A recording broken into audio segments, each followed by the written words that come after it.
Rarity brushed a hoof across her desk, sweeping most of the papers to the floor. Slowly and delicately, she smoothed out a pristine page before her, the only one remaining on her table. She read it twice, committing the words to memory, and picked it up with her magic to be placed in her desk drawer. With it safely tucked away, she sat back and smiled. "I've done it," she thought triumphantly, rereading the page over and over in her head. 10 months. Celestia knows how much death. But I did it. A grin began to form across her face as she strode into to the curtained window. I've given and given, and they've finally accepted. Her horn lit up as she pulled the curtains back, stepping up to see the sight before her. Her office overlooked the town center, and below her ponies went about their lives. To the casual observer, they looked little different from what they had 2 days ago, but to Rarity's eyes, the whole world had changed. A teal earth pony walked down the street with another mare, talking and giggling. A colt sat against a wall, smiling, wailing away his time. Somewhere in the distance, Rarity could hear a group of mares singing the off-key strokes of broken laughter. Ponies looked ahead of them instead of at the ground. They stood up straight and their shoulders out, and every now and then one would glance towards the ceiling. Rarity knew what those ponies were thinking, because she was thinking it too. We've struck back. We struck back and won. Who's to say we can't strike back again? Who's to say we can't go home someday? She turned away from the window, a sense of elation coursing through her. I've given them hope. I've sacrificed of myself and my friends. But I've given them all hope. All they needed was a little generosity. She felt reinvigorated at the thought. Numbers and figures could make things seem bad, but this was the real face of New Ponyville. Happiness, hope, and love for her. She walked to her desk and took the top paper off the stack Twilight had organized. As always, it was her agenda for the day. Beside the tedious day-to-day maintenance tasks written down, there were 3 entries marked as important. As she began to sit down behind her desk, she froze. A smile played across her face as she rose back up, looked around the room for her saddlebags. Today is a joyous day, she thought to herself. I think I would do myself, and every pony else, some good, to give these tasks to a more personal touch. She gathered a few papers and some supplies into star-marked saddlebags. Grabbing a matching hat, she walked out the door and down the hallway. As she descended to the first floor, she saw a familiar face in the lobby. Well, good morning, Applejack. She smiled brightly as she trotted by. Applejack looked up from her lunch in mild surprise, her face screwing up in confusion. Begging your pardon, Rarity, but it's actually kind of dark outside. Applejack took another bite of her meal, work of her own scattered off the table. And where are you off to anyway? Ain't you got some major duties to attend to? Rarity turned around at the door, the motion causing her mane to sway gracefully in front of her face. Oh, my dear, you're beginning to sound just like Twilight. As a matter of fact, I'm going to give my personal presence at today's issues. I believe that the mood of the town warrants it, don't you? Well, I suppose that's fair. Every pony does seem to be in a particularly good mood tonight. I'll give you that. I've got my own work to take care of here. She motioned towards the papers next to her with her head. Otherwise, I'd come with you. Rarity pouted but sighed. That's just as well, I suppose. Getting the aid of the resistance takes priority, of course. Have you tried showing them a personal touch, my dear? Applejack brushed the pages behind her unconsciously and shook her head. I've met with a few of them, a few times, but I ain't never been to their base of operations, so to speak. They're awful suspicious sort. You understand. Of course, darling. You've explained it before. If even one pony here was loyal to Nightmare Moon, and that resistance lent their aid, Then they would be hunted down and extinguished, if uncovered. Rarity shifted the weight of her bags, which reminded her of the work she was supposed to be doing. Oh, but I've gone and let my precious minutes slip away in idle chit-chat. I'm afraid I must be off, my dear. Do take care of yourself today. Tonight, you mean. See you later, Rarity. As Rarity left the building, Applejack looked down at the pages next to her. I hope she's wrong, she thought, about us needing them. I hope that captain didn't report us to Nightmare Moon. I hope this war really is over. Her smile slipped away as Rarity's good mood faded from Applejack's reality. Applejack shook her head clear. Hope ain't a strategy, Applejack. You gotta sit down and think this through. When the shadow bolts come knocking, how are you gonna save these ponies? Rarity held the agenda in front of her with her magic, walking through the town. Ponies muttered as she passed, and for once she didn't have to force a smile when they said hello. It came naturally to her, the attention and gratitude bringing out the best mood she had in months. Riding the high of emotion, she made her way to the town proper and across the small bridge, heading towards the storehouses. With the executions over, ponies had returned to their regular duties. Outside the tunnel, a brown unicorn in his rough coat stood guard. Seeing Rarity, he stood up from his slouch and brought a clipboard up with his magic. Good evening, Mayor. What? That is, nobody expects you to be here in person tonight, ma'am. Rarity approached, all smiles. She looked the pony up and down, and a small part of her winced at the fashion choice. A plain brown jacket, with one patch elbow hung loosely from his flank and legs.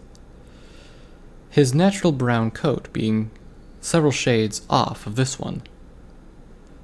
For now, Rarity, she reprimanded herself. You of all ponies should know that fashion sense is hardly the most important thing to take care of in this town. Besides, he's obviously just an unfortunate soul who's trying to look his best for the job. Good day, my dear. I apologize for not giving you an advance warning, but I thought today I would take a break from my dreary office and come see the faces of New Ponyville. Her horn glowed and the agenda slipped out of her bags. So let's see. It says here that some pony here has urgent news about the supplies of the town, correct? The brown unicorn nodded, and she put the papers away. Very well then. I'll speak to the supervisor at once. Of course, Miss Rarity. Please, right this way. The brown pony trotted inside and led the way down the tunnel, branching off from the main passage to go through a door. Inside, another tunnel stretched off perpendicular to the main one, and although it was slightly smaller, it was still large enough for both ponies to walk side by side. Every now and then another pony would pass by them in either direction, but their features were hard to make out in the low light. Although Rarity made small talk with the pony where appropriate, she was hardly paying any attention as they walked, her mind distracted by the gloom. She waited until the other pony had finished speaking, then changed the subject to a question that had been nagging her. Excuse me, but why is it so dark down here? There's just these icky blue mushrooms for light along the whole tunnel. Why no torches? Miss Rarity, if you'll remember back to your reports, I believe we had made mention of several conditions down here. The brown unicorn looked at Rarity with confusion, but his faith in her never wavered. Actually, I think it was only mentioned once or twice, so I'm not surprised you didn't remember.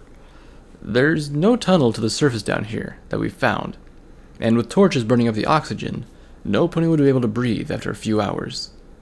Thankfully, most of the supplies are kept within the main cavern, and just the offices that are located back here. Rarity looked aghast. The offices? You mean ponies suffer all day in their workplace, while the food is kept closer to fresh air? Why on earth would they do that? The unicorn looked at Rarity awkwardly, not sure how to proceed. Actually, ma'am, it was the four ponies' idea. He said he took a page out of your book. always giving of yourself to keep everybody else happy. He said he'd just hold his breath real good and save other ponies the long trip down here. The brown unicorn pulled up short, and Rarity barely caught herself from stumbling. With regal elegance, she turned to realize that they had stopped next to a door in the wall, nearly invisible in the shadows. "This is it, Miss Rarity," the smaller unicorn began. "4-pony checkers office. I've got to get back to my post. It was nice to meet you, miss." Rarity said her own goodbyes and left the unicorn, and the unicorn left Rarity alone. As the 4 hoops faded, the silence in the tunnel poured over Rarity. "It's almost terrifying," she thought as she took a deep breath, "to be so far removed from every pony else." As the tunnel stretched out of sight in either direction, she suddenly felt terribly alone. Steeling herself against such negative thoughts, she knocked on the wooden door with her hoof. Before she had even put her hoof down, the door flew open inwards. Standing inside was a heavily built red colt with a construction hat on his head. His face was framed with a yellow light inside the room, and Rarity could see his face flash from hope to disappointment to surprise. "Rarity, what are you doing down here?" Rarity raised one eyebrow at the stallion, until he remembered himself. "Oh, come on in, Mayor." He stepped backwards, and Rarity nodded to him as she entered the room.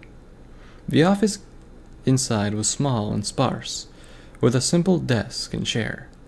A mushroom inside a small pot was on the desk, giving the room a soft blue glow. "I'm sorry, ma'am. I don't normally get visitors down here."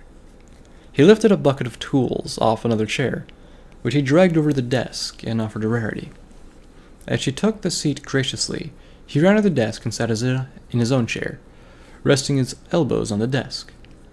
The pot tottered dangerously as he put his large forehooves down, but he deftly reached out and steadied it before it fell.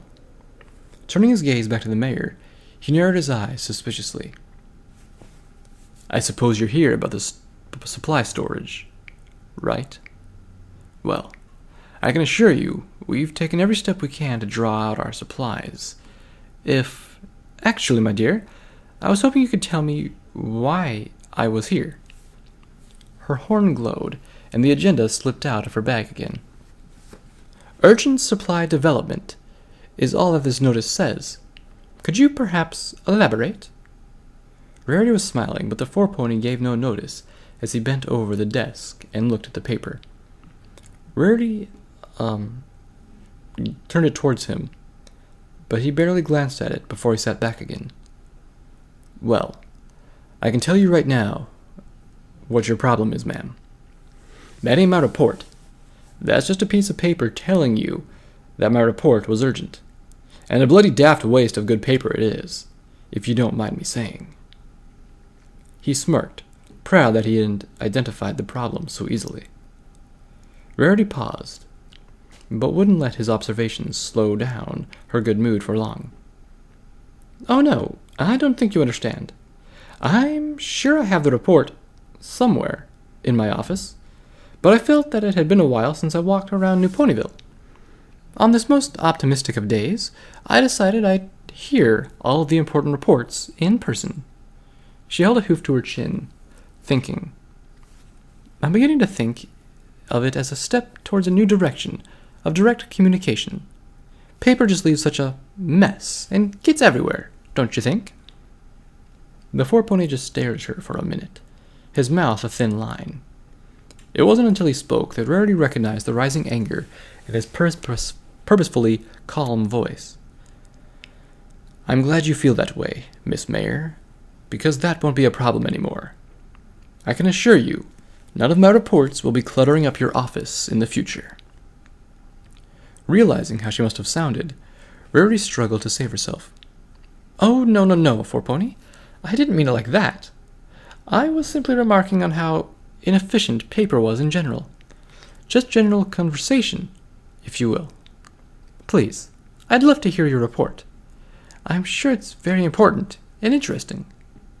She leaned forward and batted her eyelashes, but the 4-pony was unimpressed. No, Mayor.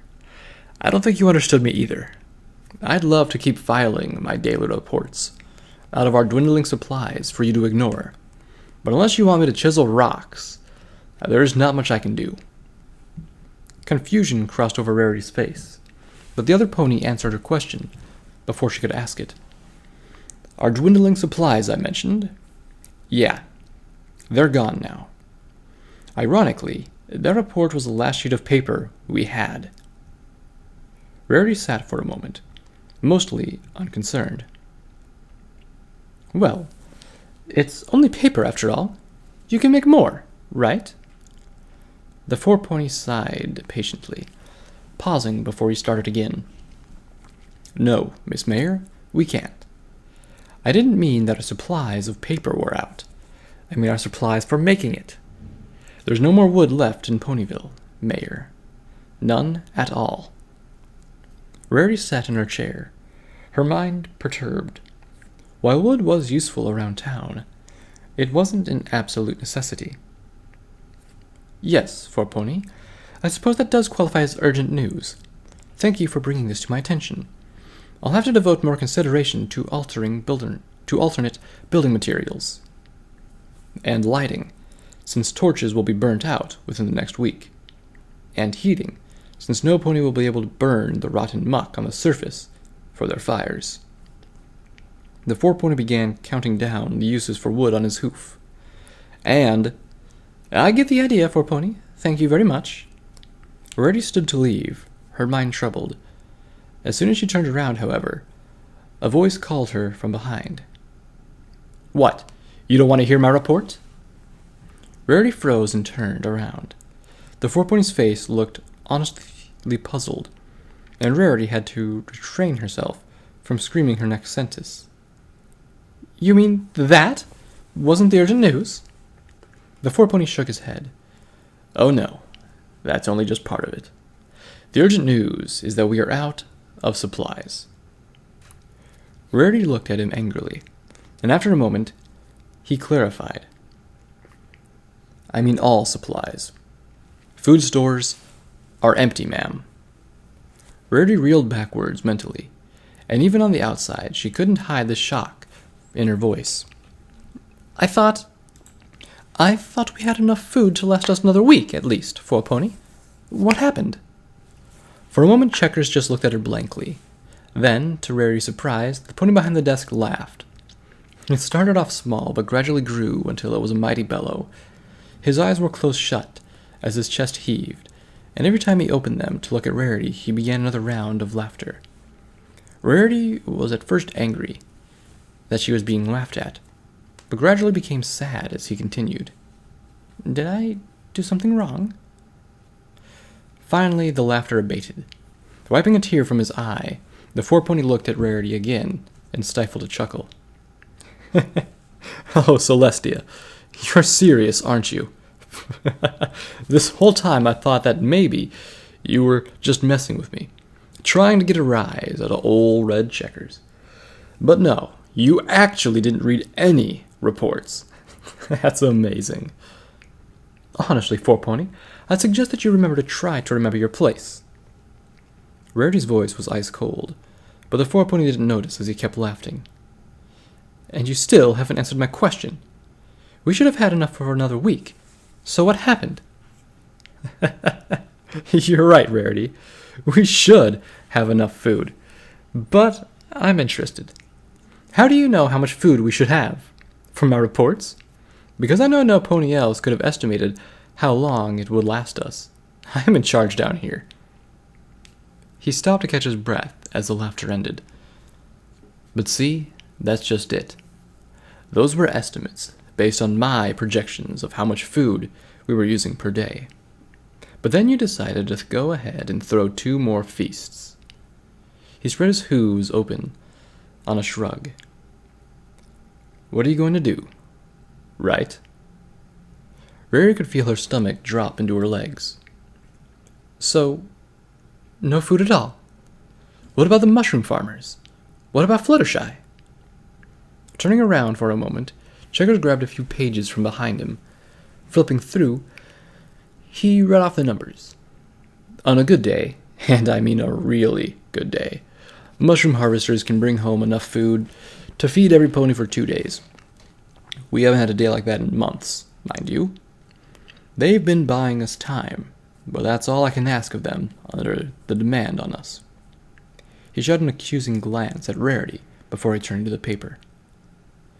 And Fluttershy doesn't make her own deliveries. You had ponies, or I guess that little dragon of yours, to run and pick him up for you. Remember? Plus, her meat was a supplement to the rest of the food, not enough to actually sustain a population. He put down the pages on his desk and looked at Rarity, a smile spreading across his face. You know what, boss? I'm stumped. I really am. You led us through thick and thin since Ponyville got sacked. But I can't figure out how you're going to get us out of this one. Her face must have given Rarity away, because Checker's face seized up. When Rarity didn't come up with an answer after a moment longer, he erupted with a deep bellow that filled the colder room. What do I tell them all now? Is it just over? Her mind raced as she stood up, trying to block out the laughter. It filled her head, bouncing back and forth in her skull, and in her mind she saw what a joke she was. The leader who killed her citizens with kindness. I need to get out of here. I need the firelight. I need air. She opened the door and stepped into the tunnel, not bothering to close it behind her in her haste. She tried to walk slowly, with poise and dignity, but the laughter following her made her quicken her step. It resonated off the walls, bouncing and rebounding over and over her in cascading barrages of mockery. She turned to trot, then to run, then full gallop in the gloom, listening to the sound of the wind and her hoof steps to drown out the noise. Some part of her knew that the laughter had ended a long time ago, but she still heard it in her head. She saw Twilight standing there, trying to politely hold her smile when she had found out about the food. She saw Applejack, trying her best to help while they both knew that the resistance would save them all. She saw the captain, looking down at her with that maddening grin. The little unicorn who was such a little threat that she wasn't even worth killing. It's just not fair, she told herself, her pace slowing as the laughter in her head faded. I finally gave them hope. I finally got what I had given so much to get. Why now? Why do they have to die now? They don't. The thought crossed her mind as a reactionary thought, but she latched onto it desperately. They don't have to die. We still have options. Ponies still have food in their homes. It can be recollected and rationed to buy us a few days. And the resistance. Yes, she thought in exultation, as she nearly neared the end of the tunnel. The main cavern loomed ahead of her, the fresh air filling her lungs. The resistance had food and water. They said so themselves when they contacted Applejack. If we can get them to trust us, they'll help us for sure. She emerged into the main cavern, the guardhouse blocking most of her view before her.